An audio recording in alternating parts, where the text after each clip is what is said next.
창업일보 뉴스입니다. 정청래 더불어민주당 최고위원은 3일 최고위원회의에서 계란 말아먹고 경제 말아먹고 나라를 통째로 말아먹게 생겼다고 발언했습니다. 정 최고위원은 이날 회의에서 윤석열 대통령은 지난해 8월 2일 낮 12시 7분, 12시 43분, 12시 57분에 이종섭 국방부 장관과 3차례 개인 휴대폰으로 통화한 것으로 드러났습니다. 라고 밝혔습니다.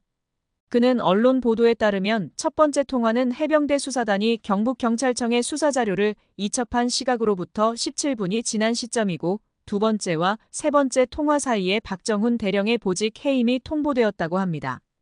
윤석열 대통령과 이종섭 장관의 통화가 수사자료 회수와 박정훈 대령의 보직 해임과 아무런 상관이 없을까요? 라고 반문했습니다.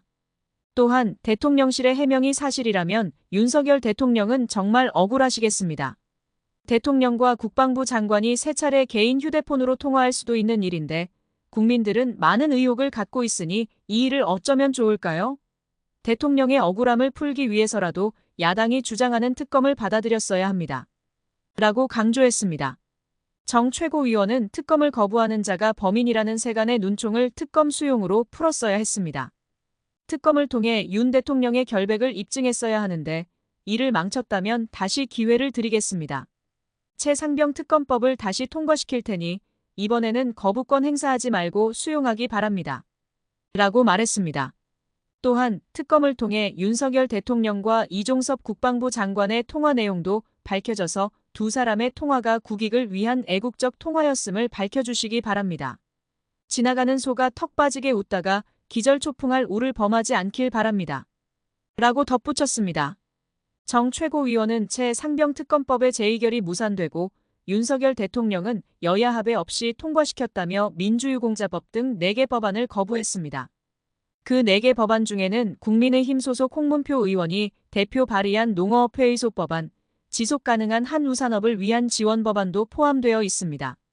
라고 설명했습니다. 정 최고위원은 농어민과 한우농가가 무슨 죄입니까? 거부권을 행사하다 여당이 낸 법안까지 거부하는 코미디는 처음입니다.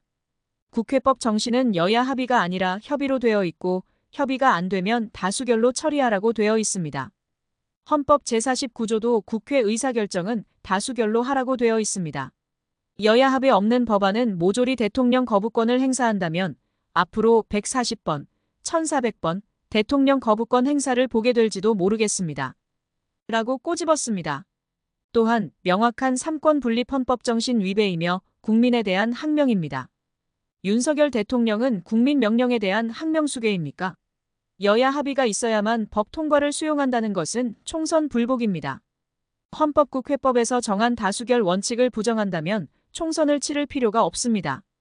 여야가 순번제로 돌아가면서 하면 되지 않겠습니까? 라고 지적했습니다. 정 최고위원은 윤석열 대통령은 여야 합의로 뽑히지 않았는데 국회는 왜 여야 합의로만 법안 통과를 해야 합니까? 국회 개원은 다수결 원칙으로 하루빨리 열어야 합니다. 헌법 민주주의 근간을 부정하는 거부권 행태는 국민적 저항과 심판을 면키 어려울 것입니다. 라고 밝혔습니다. 한편 정 최고위원은 일본 초계기의 한국 영공 침범 행위에 대해 일본의 사과 없이 봉합되었다고 합니다. 이런 식이라면 독도가 자기네 땅이라고 우기는 일본에도 너그럽게 양해해 줄 것입니까?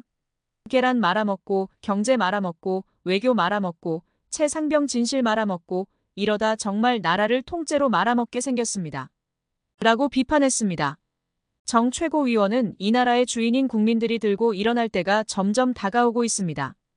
정권과 국민이 싸우면 결국 국민이 이깁니다.